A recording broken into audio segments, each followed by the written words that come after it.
Masechet Pesachim, la página Lamed Amud Bet, estamos al final de la línea 12. Cuenta la Gemara, Amarle Ravina le Ravashi, le preguntó Ravina a Ravashi, Hani Sakinei Bepischa Eichi Abdinan Lau. Aquellos cuchillos, cuando llega Pesach, ¿qué hacemos con ellos? ¿Cómo se pueden ser kasher para Pesach? Amarle le contestó, Le didi Hadeta Ka'avdinan. Le dijo, para mí me hacen nuevos, que si los viejos se botan y compro cuchillos nuevos para Pesach. Amarle tina humar de efsharlei, de lo efsharlei mai. Le dijo, tú puedes darte ese gusto de comprarte cuchillos nuevos, pero el que no tiene la posibilidad de comprar nuevos, ¿qué hace? Amarle ana que ein hadeta kamina. Dijo, yo me referí que me los hacen como nuevos. Es decir, él tampoco botaba los cuchillos que tenía, sino los hacía como nuevos. ¿Qué hacía? Katayu betina, donde se agarran los cuchillos, que se cubre con algo que no es metal. Entonces, primero esa parte la cubría con tina, con tit, como una especie de barro, para protegerlo del fuego. Uparzelayu benuga. Entonces, la parte de metal la ponía en un fuego. En fuego para limpiarlo de todo lo que absorbió durante el año. Después la parte que estaba cubierta la descubre y la mete en agua hirviendo. Ahora, dice la Gemara, y de verdad la halajá es, que las dos partes, también la parte del metal mismo, no hay que ponerlo en el fuego mismo, sino los dos se ponen en agua hirviendo y kli rishon, y que ese agua hirviendo está en el kli, en el instrumento donde se calentó el agua. Es decir, puede ser una olla que ella misma estuvo en el fuego.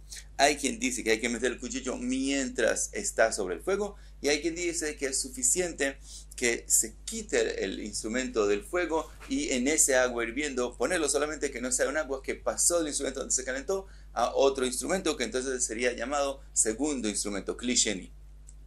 Ahora, el uso del cuchillo, hay tres usos para el cuchillo. Primero, para cortar cosas. Segundo, a veces se revuelve con eso lo que está en la olla, entonces está en kli rishon, que sí está en el instrumento donde está todo hirviendo, y con eso y se revuelve con el cuchillo. Y tercer uso es a veces poner cosas en el cuchillo y el cuchillo mismo ponerlo sobre el fuego para hacer una especie de asado. Entonces resulta que el cuchillo absorbe de la comida de tres formas. Entonces por eso Ravashi dijo que la parte de metal hay que primero ponerla sobre el fuego, porque de esa fue la forma que también fue usado. Y la conclusión de la Gemara es que no es necesario, es suficiente solamente meterlo en agua hirviendo, que es la forma intermediante del uso del cuchillo. Y el Ramban explica que como esa es la mayoría de la forma que se usa el cuchillo, que es la mayoría de lo común, que es más grave, que si es más grave, que si más absorbe de la forma de solamente cortar con el cuchillo, entonces es suficiente y no hay que llegar a la forma ultimativa que es sobre el fuego, porque eso casi no es común. Entonces con eso es suficiente para volverlo kasher. Sigue la Gemara, Magavuna Bered Rav Yeshua Etz Paru, cuando están hablando solamente de algo de madera, que Etz Paru se refiere como una cuchara grande que se acostumbra a revolver lo que está en las ollas. Magilo berotrin u bekli rishon. También aquí es suficiente. Magilo quiere sacar lo que absorbió en agua hirviendo y que esa agua se calentó en el instrumento que es mismo que estaba sobre el fuego. Y otra vez hay quien dice que estamos hablando que tiene que hacer la agalá para sacar las cosas que están absorbidas en él mientras está sobre el fuego. Y hay quien dice que después de quitarlo del fuego también es suficiente. ¿Qué sabao? ¿Por qué dijo que eso es suficiente? Suficiente, así él piensa que voló kachpolto, así como él absorbió, que voló kachpolto, así él saca de él lo que está, como fue usado, revolviendo lo que está en el kli rishon, de esa forma ahora se mete en agua y con eso saca todo lo que absorbió. Y esa es la regla en la salahot de hacer kasher los kelim, galat kelim, que voló kachpolto, de la forma que absorbió, así hay que hacer para que saque lo que está dentro de él. Cuenta la Gemara, Bauminei mimerimar, animanei de cunia, ma'u leishtamushe ba'u bepischa. Le preguntaron instrumentos de cunia. ¿Qué quiere decir? Son instrumentos de arcilla, pero los cubren con plomo encima y después los usan. La pregunta es si se pueden hacer kasher para Pesaj. Y la pregunta es, como ellos tienen una capa de plomo, que es algo que se puede hacer kasher, por otro lado, por dentro tienen arcilla, que es algo que no se puede hacer kasher. Entonces la pregunta es, cuando se usan esos instrumentos, lo que él absorbe hasta la parte de arcilla o solo la parte externa, de por fuera del instrumento, de la parte del plomo, absorbe la comida, entonces se puede hacer kasher. Ahora dice la Gemara, Yagoka lotiba eleja de vadaya siri, aquel mani de cunia, que es instrumentos que son verdes, que se usaban se preparaban con una especie de un material que se llama tzarif, que es como una sal que hace que sea muy fuerte el instrumento en absorber cosas. No hay pregunta, que eso es obviamente seguro, porque seguro llega la comida, lo que absorbe hasta la parte de arcilla. La pregunta es con respecto a aquellos que son negros o blancos, en ellos es que es la pregunta. Y sigue la Gemara, dice, donde tiene huequitos el instrumento, también ahí no es pregunta, que es obviamente que absorbe hasta adentro y es prohibido. La pregunta es cuando son lisos, en ese caso, ¿cuál es la halajá? Amarlau, les contestó, Chazinalau de midaitei. Yo veo que cuando preparan en ellos comida, sale de lo que están preparando por fuera del instrumento, es decir, gotea por fuera del instrumento, de midaitei. Entonces, eso quiere decir, alma balei veasirei. Eso quiere decir que si sale por la parte externa del instrumento, cuando uno lo está cocinando por dentro, quiere decir que eso pasa por toda la pared del instrumento hacia afuera. Entonces quiere decir que eso sí lo absorbe y se prohíbe.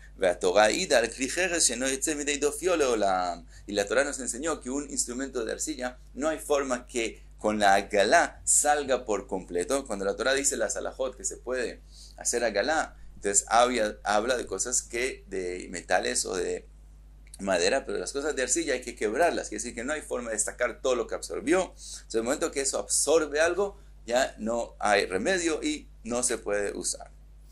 Ahora le preguntaron, Umaishna leinian yain nesech de Darish Merimar Mani de Kunya ben Ukma ben Chivrei u ben Yeroka Sharei. Pregunta la Gemara, ¿cuál es la diferencia entre lo que acabamos de decir a instrumentos que se usan con yain nesech, con vino de nesech? Que Merimar dijo que los instrumentos de Mani de Kunya, no importa qué color son, aún los verdes se pueden usar para otras cosas. ¿Qué quisieras contestar? Que Hametz es una prohibición de Oraita, mientras que Yain Nesej es solamente una prohibición de Rabanán, entonces por eso es menos estricto. Todo lo que Rabanán hacen, todas las takanot de Rabanán las hacen parecidas a la Torah, entonces el Yain Nesej le dan la salahot como si fuera una prohibición de la Torah, entonces no debería haber diferencia. Amarle contestó, Ze tashmisho al yedei chamin, Ze tashmisho al yedei tzonen. El uso del hametz fue con cosas calientes, entonces no hay remedio y no se puede hacer kasher.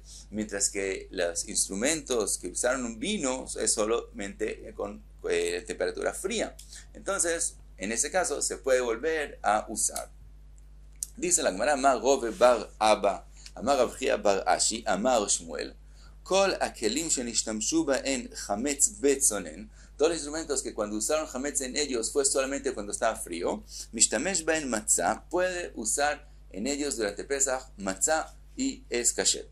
Chutz min beit seor, o il shechimutzo kasher, con la excepción del beit seor, que es un lugar donde ponían la masa que se volvió seor, quiere decir que se volvió hametz de forma muy fuerte. En ese caso, aun que se usó cuando estaba frío, de todos modos el instrumento está prohibido porque absorbe, porque el jimutz es tan fuerte que el instrumento absorbe del hametz aun cuando está frío y no se puede usar ese instrumento en Pesach. Amar Rav Ashi, u beit charoset que beit seor shechimutzo kashe dami. Añade Rav Ashi el beit charoset, que es un instrumento donde ponen vinagre y ahí también absorbe aunque esté frío y entonces también no se puede usar en Pesach.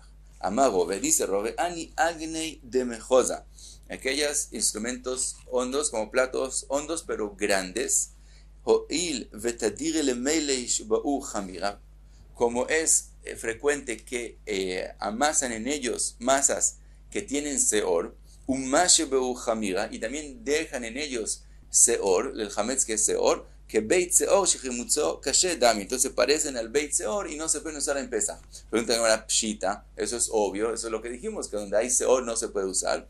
Mau de teima, keivan dervija shalit ba'u avira velo b'alei kamashanan. ¿Qué pensarías? Como es un instrumento amplio y ancho, pensarías que tiene mucho aire y entonces no absorbe de lo que está en él, no es como otros instrumentos porque es mucho más ancho, kamash balan. Entonces nos enseñó Robe que también ese instrumento, aunque es muy amplio, de todos modos absorbe y no se puede usar en Pesaj. Y pasamos a la próxima Mishnah. La Mishnah ahora pasa a otro tema. Dice la Mishnah, Nochri she'ilva et Israel al hametzo. Un Nochri que le dio un préstamo a un Israel y para asegurarse el préstamo, cogió como depósito hametz del Israel. El hametz, el Israel le dio hametz, lo depositó para tener una garantía de cómo cobrar su deuda. Que si el Israel no le paga, entonces él se queda con el hametz como pago. Dice la Mishnah, Achara Pesach mutar be'anaa. Después de Pesach, ese hametz es considerado que era del Nochri durante todo Pesach y se puede tener anaa de ese hametz. Y la Gemara va a concluir, como dijimos, que estamos hablando en el caso que el Israel le depositó, le dio al Nochri el hametz y estaba en la casa del Nochri durante todo Pesach, y entonces es considerado que era del Nochri todo el tiempo y es permitido be'anaa. Al revés, cuando Israel fue el que dio el préstamo al Nochri y el Nochri le dio de su hametz como garantía para que pague la deuda,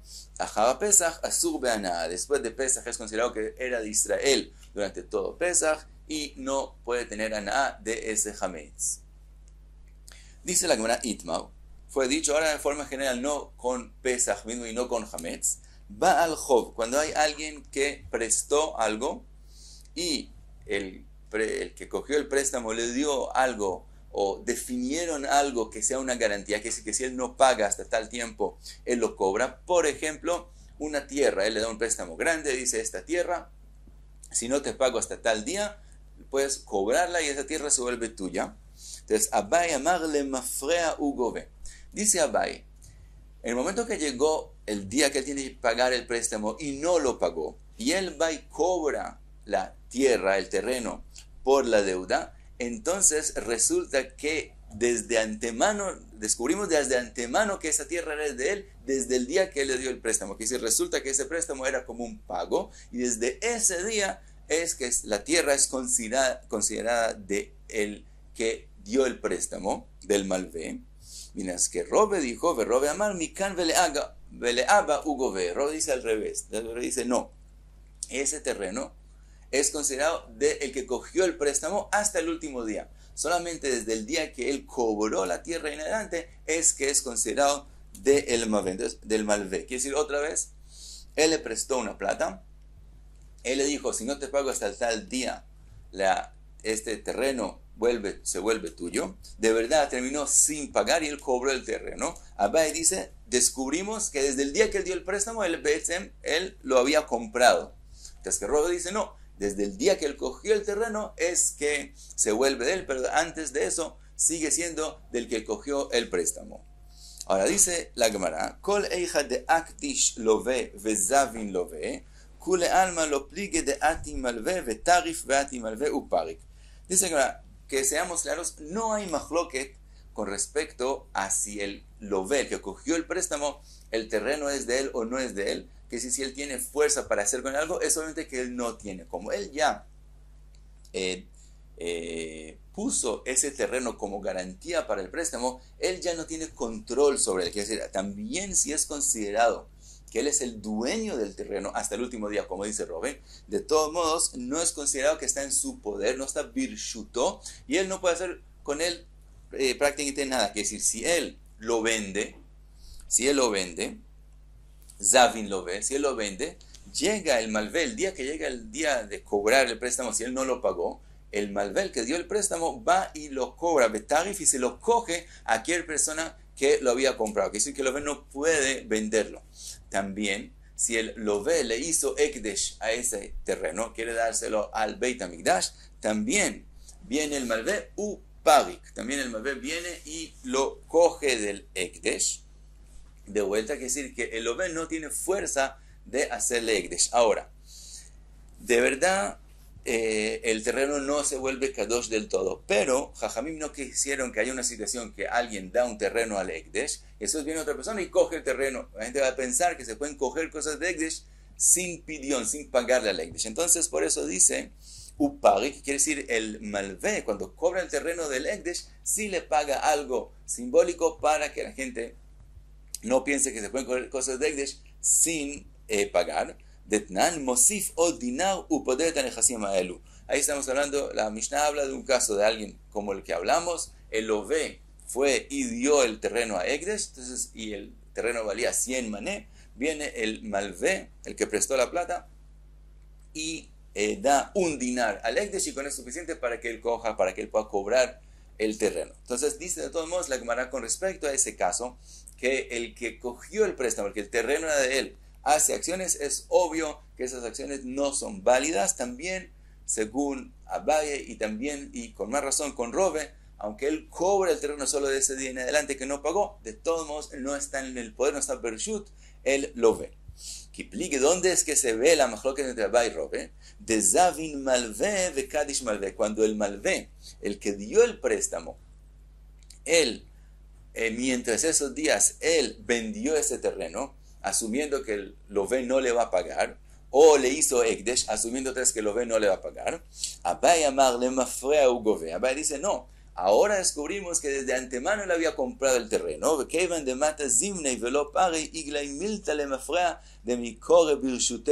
Entonces ahora sabemos que desde antemano ya el terreno está en las manos del que dio el préstamo, del malvé. Entonces el ekdesh, o que la venta que él hizo de ese terreno, están bien hechos, y lo que él hizo resulta que es un hecho y no se puede echar para atrás él mismo. Rove amar mikan veleaba u goverro, dice no, el terreno pasa a las manos del malvé solo desde el día que él lo cobra y no desde antes.